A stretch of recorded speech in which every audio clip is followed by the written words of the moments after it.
Oi, aqui é a Mari do Sonho Distante e eu estou aqui hoje com uma resenha de um livro que eu gostei muito, foi uma das melhores leituras do ano até agora, e como se já não bastasse eu ter panfletado esse livro aí em todos os vídeos possíveis, em vlog, em tag, em foto de Instagram, com coisa de caderno de leitura, panfletei mesmo. Estou aqui então agora para fazer uma resenha mais completa e falar um pouco melhor assim da minha opinião e reunir as minhas ideias em um lugar só, ao invés de ter tudo espalhado em vários vídeos.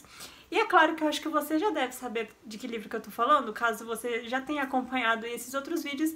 Eu estou falando de Moll Flanders, que foi o nosso clássico do mês de janeiro. E não só eu gostei muito desse livro, como todo mundo que leu junto comigo gostou bastante, então foi assim, unânime. Esse livro é muito bom e eu recomendo pra todo mundo. Já começo aí com essa intimação, essa indicação, essa ordem, tá? Leiam Moll Flanders, do Daniel Defoe, porque é muito, muito bom. E depois ainda você pode assistir o filme, porque tem filme, e aí você fica aí com a experiência completa dessa leitura. Então, tá aqui, hoje eu vim falar especificamente só sobre esse livro. E aí, se você gosta de resenhas, se você esperou por esse vídeo e um vídeo onde eu viesse falar só sobre esse livro, já deixa o seu like aqui embaixo. E se você chegou por aqui através desse vídeo, ou faz pouco tempo que você tá aqui assistindo os vídeos do canal, se inscreve aqui e ativa as notificações pra ficar sabendo sempre que sair vídeo novo por aqui. Esse livro já começa assim com uma informação que traz uma certa importância, um certo peso pra ele, que é o fato da Moll Flanders, a protagonista, ser inspirada em uma mulher que existiu. E não só esse livro, mas outros livros também de outros autores falam sobre a Moll Flanders, sobre essa mulher aí que viveu nesse período de 1700, por aí, em Londres. E o nome dela não era Moll Flanders, aqui no livro o nome dela também não é Moll Flanders, mas ela é conhecida por esse nome. E o nome da mulher em quem a Moll Flanders foi inspirada era Moll King, Moll Bird, Mary alguma coisa. Ela tinha vários nomes, então assim, já dá pra ver aí uma boa ligação, né, de que a personagem aqui também adota alguns outros nomes quando ela vai interagir com certos tipos de pessoas, então já tem aí duas características em comum porque, né, ela é inspirada numa pessoa real. Mas outra coisa que foi trazida aqui pra personagem, então, que é o fato dela usar vários nomes, assim como a Moll Flanders da vida real. E aí eu falei os vários nomes por quem a Moll Flanders real era conhecida, mas não falei o nome verdadeiro dela. O nome verdadeiro dela era Elizabeth Edkins. E além de ladra, né, como a nossa protagonista aqui do livro, ela passa por um período aí de roubo, a Moll Flanders da vida real também, além de ladra, foi dona de uma cafeteria e de uma casa de... não, ela foi prostituta, né, em uma casa de prostituição, e foi dona de uma cafeteria. Além de outras coisas, tipo, né, batedora de carteira, ladra, enfim, esse tipo de coisa. Agora eu vou ter que dar uma colada aqui, eu vou ter que ler pra falar pra vocês, porque são nomes de livros e autores que também se inspiraram na Elizabeth Edkins para escrever suas histórias, ou até mesmo escreveram diretamente sobre ela, não criaram uma personagem em cima dela. Eu vou deixar uma lista dos livros que eu tô citando aqui embaixo para você procurar caso você se interesse. A maioria tá em inglês, eu acho que todos... não, tem um em português, tem um em espanhol e os outros são em inglês. Então, primeiro, antes de começar, eu até anotei aqui a observação. Queria agradecer a Lídia por ter compartilhado essa informação lá no grupo de leitura. Foi ela que, na edição que ela estava lendo, que tinha lá escrito que outros autores também se inspiraram na Elizabeth Edkins para falar no livro deles. Então, muito obrigada, Lídia. E agora vamos à lista dos livros. Essa luz tá muito forte? Eu tô agoniada. Eu acho que assim tá melhor. Assim. Vamos lá. Primeiro nós temos The Whoring Girl. Whoring, não sei como fala, mas tá escrito aqui embaixo. Que é uma obra de 1611 do Thomas Middleton e Thomas Decar. Alguma coisa assim. A próxima obra inspirada na Elizabeth Edkins é Amen's for Ladies, de 1610, do Nathan Field. Tem uma peça também, que é a peça El Astrólogo Fingido, não sei, de 1668, que foi escrito pelo Calderón de la Barca. E aí temos o livro em português, que é Uma História Geral dos Roubos e Crimes de Piratas Famosos, de 1724, que foi escrito pelo Charles Johnson, que é o nome, não sei se é o nome verdadeiro ou se é um dos outros pseudônimos do Daniel Defoe. Então, Daniel Defoe também escreveu sobre a Amal Flanders mais de uma vez. Agora vamos falar sobre a história. Eu fiquei muito feliz por esse livro ter sido sorteado para o nosso projeto de clássicos, porque eu já vinha namorando essa história, sim, já vinha querendo ler esse livro há muito tempo, desde que tinha aquela edição da Cosac Naif, que é uma edição lindíssima, só que, né, a Cosac fechou as portas, o livro tá caríssimo, e aí eu acabei optando por essa edição da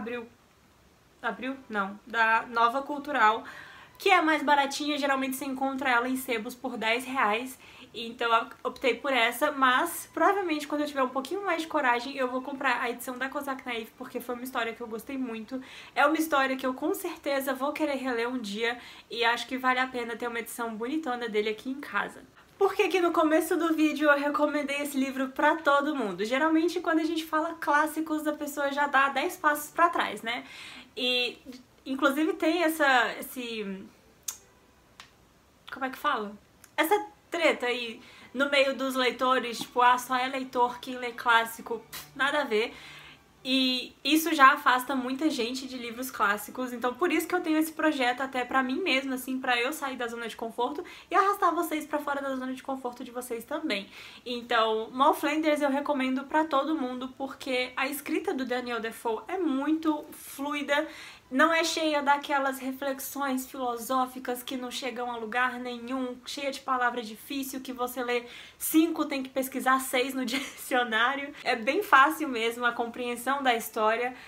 Tem história, não tem só reflexão. Tem livro que a gente vai ler que o personagem passa mais tempo divagando do que agindo, né? Assim, fazendo a história acontecer. Mas aqui não. Aqui, se tem história, hein? Porque a Amal Flanders, ela não quieta. Ela vai fazer o que for preciso pra sobreviver. Vai casar com mais de 5 homens, ou são 5 homens, ela se casa muitas vezes. Tem alguns filhos aí no meio do caminho, conhece algumas pessoas que vão ajudar ela ali a viajar de um lugar pro outro pra conseguir uma condição de vida melhor. Vai conhecer pessoas que vão inserir ela ali no meio do roubo também, vai mostrar pra ela os lugares pra roubar, em que prestar atenção na hora de roubar. Então, vai ter muita coisa acontecendo na vida da Amal Flanders, não tem um capítulo desse livro que seja chato. Então cada capítulo desse livro vai trazer pra gente uma história da vida, uma fase da vida da Amal Flanders. Começando da sua infância, então esse livro ele é pequenininho, ele já é pequeno, sim, de altura, ele é do tamanho da minha mão. E ele também tem só 356 páginas, mas aqui o autor conseguiu fazer a gente se apegar a personagem. Assim, porque a gente acompanha ela desde criança, quando ela tava no orfanato. Ela foi abandonada, não abandonada pela mãe, a condição ali, a situação em que ela nasceu fez com que a mãe dela tivesse que deixar ela pra trás, porque a mãe dela estava presa, então a Amal Flanders nasceu na prisão e aí ela foi levada para esse orfanato para ser cuidada lá. Então a gente vai acompanhar a Amal Flanders desde criança até a vida adulta e aí não tem como se apegar a ela, não tem como sofrer junto com ela pelas coisas que ela passa e ficar feliz com as conquistas dela ao longo do livro. Então, além disso, a gente tem aqui a Amal Flanders querendo ali fazer parte da sociedade, ela quer ser uma dama da sociedade, mas não disseram pra ela que ser uma dama da sociedade era trabalhar, ganhar o próprio dinheiro e viver do próprio dinheiro, fruto do trabalho ali que você fez. E aí quando ela fica sabendo que isso não é ser uma dama da sociedade, ela fica muito chateada, porque essa era a ambição da vida dela, e aí ela vai se envolvendo ali com algumas famílias da alta sociedade, com alguns serviços que ela faz de costura de vestido, cuidar de outras crianças. Ela vai se envolvendo ali, entrando nas casas das famílias da alta sociedade, vai conhecendo pessoas e quando ela chega na idade mais adulta, assim, não tão adulta, algumas famílias já ficam de olho nela pra puxar ela pra casa deles, pra ajudar ali, pra ser governanta, enfim. E aí, em uma dessas famílias, ela acaba se envolvendo com os irmãos e ela também acaba desenvolvendo a sua educação, tipo, ela tá ali com as famílias, então ela meio que acaba tendo as aulas que as meninas da família têm, e aí ela é uma menina que nasceu sem condições, ela mal conviveu com a mãe, então mal aprendeu coisas assim com a mãe dela, mas ela aproveita todas as oportunidades que ela tem ali no meio daquelas famílias, então ela tem aula de etiqueta, aula de francês e por aí vai. Essa relação aí que ela... Nossa, começou a chover muito forte. Eu espero que não esteja dando pra escutar, porque eu preciso gravar esse vídeo agora. Vou tentar falar mais alto. Essa relação que ela construiu com esses irmãos dessa primeira família pra onde ela foi, com quem ela foi morar, é só o primeiro dos relacionamentos dela, vai gerar aí o primeiro dos 5 casamentos que ela teve, e aí a gente vai acompanhando o desenvolvimento, cada irmão quer uma coisa, cada irmão trata ela de um jeito diferente, e você fica ali, tipo, torcendo pra ela escolher um que realmente goste dela de verdade, que não queira ela só porque ela tá fácil ali na situação que eles estão inseridos. Inclusive, tem uma coisa que acontece aqui muito curiosa, uma coincidência muito coincidência, assim, muito, sei lá, muito impossível de acontecer, ou quase impossível, já que, né, tá aqui, Moll Flanders passou por isso. Quer dizer, não sei se a verdadeira Moll Flanders passou por isso, mas aqui no livro ela passou sim, que é, um desses casamentos foi com o irmão dela, irmão de sangue, não um irmão, assim, de alguma família que ela conviveu por tanto tempo que aquela pessoa se tornou irmão pra ela. Não, um irmão de sangue, e ela só foi descobrir isso depois de algum tempo, e aí você fica tipo, qual a chance disso acontecer? Ali depois de casar com tantos homens, ela conseguiu casar com o irmão de sangue dela. E aí então, depois de passar muito tempo se sustentando ali através desses casamentos, enganando ali os homens, fazendo eles acharem que ela tinha muito dinheiro pra eles se interessarem por ela e ela conseguir ter uma vida estável ali através do dinheiro desses caras, e depois dando uma de desentendida ali, falando, eu nunca disse que eu era rica, você entendeu o que você quis. Depois de passar muito tempo aí nessa, então ela resolve apelar para pequenos furtos. Até que ela se junta com um grupo maior, um grupo de ladrões, de assaltantes maiores, e aí ela consegue fazer roubos maiores, então ela rouba peças de tecido pra vender, ali na porta da igreja, o pessoal saindo naquela muvuca toda, ela pega um relógio, então ela vai ali se virando com as oportunidades que aparecem pra ela. E aí, essa coisa de ela casar pra ter o dinheiro ali do marido, roubar pra vender as peças, pra ter sempre mais e mais dinheiro pra juntar, trabalhar, pra viver com o dinheiro do trabalho dela, isso é uma coisa muito presente nesse livro, porque segundo alguns sites aí que eu li, algumas outras resenhas que eu li, nesse livro, o autor, ele buscou criticar um pouco também o capitalismo, então essa ganância por ter sempre mais dinheiro, você só vai ser feliz se você tiver dinheiro, você precisa de mais dinheiro, você precisa de mais dinheiro, não é o suficiente o que você tem, e isso é muito presente aqui porque a todo momento, não a todo momento, mas assim, quando ela começa a crescer um pouco mais, a juntar um pouco mais de dinheiro, ela vai olhando para aquilo e pensa, se eu conseguir isso, eu posso conseguir mais, então ela vai ali, vai dando jeito até que chega um momento que dá ruim, que alguém pega ela e ela acaba se lascando. Além do capitalismo, esse livro também traz aí algumas questões em relação ao papel da mulher na sociedade. Então, a Moll Flanders, ela não se deixava... não deixava o fato dela ser mulher impedir ela de fazer as coisas. Teve até um momento aqui em que ela se disfarçou de homem, mas ela vai atrás do que ela quer, conversa com quem ela quiser conversar, porque tem nesses outros romances que a gente lê, por exemplo, romance de época, as mocinhas ficam, não vou falar com ele, eu sou só uma mocinha ingênua, que atenção que ele vai dar pra mim, sabe? Então a Moll Flanders não tem isso. E aqui também a Moll Flanders fala bastante de como é fácil para mocinhas bonitas se arranjarem na sociedade, ficarem bem vistas na sociedade, e como pra ela, assim, mulheres mais velhas, solteiras, sem condição, é tudo muito mais difícil, e como esse objetivo de, assim, que a mulher na época, né, tinha um objetivo, casar e ter filho, 2 objetivos, casar e ter filho. E aí ela fala que como pra mocinhas bonitas e jovens e ricas, esse objetivo era muito mais fácil de atingir, mas para mulheres como ela tudo ficava muito mais difícil, e aí ela também vai se libertando desse negócio de eu tenho que casar para ser bem vista, tenho que ter filho e não sei o que. Ela vai fazendo o que ela precisa fazer, essas coisas aí são só consequências das decisões que ela vai tomando. Até porque os casamentos que ela faz aqui são mais, assim, políticos do que por amor, né? Então ela tá se casando ali pra conseguir sobreviver, não porque ela tá realmente interessada na pessoa. Inclusive, em muitos momentos aqui dos casamentos dela, a gente tem algum momento que o marido precisa viajar, precisa fazer alguma outra coisa em outro lugar, mas eles continuam ali casados, mas tem um acordo, tipo, se eu não voltar em tanto tempo, não precisa se lembrar de mim, pode seguir sua vida. E aí, passando então, depois de todos esses períodos de casamentos e roubos, a gente vai acompanhar também a Mal Flanders só querendo um lugarzinho pra sossegar e viver o fim da sua vida, o que é uma parte muito bonita dessa história.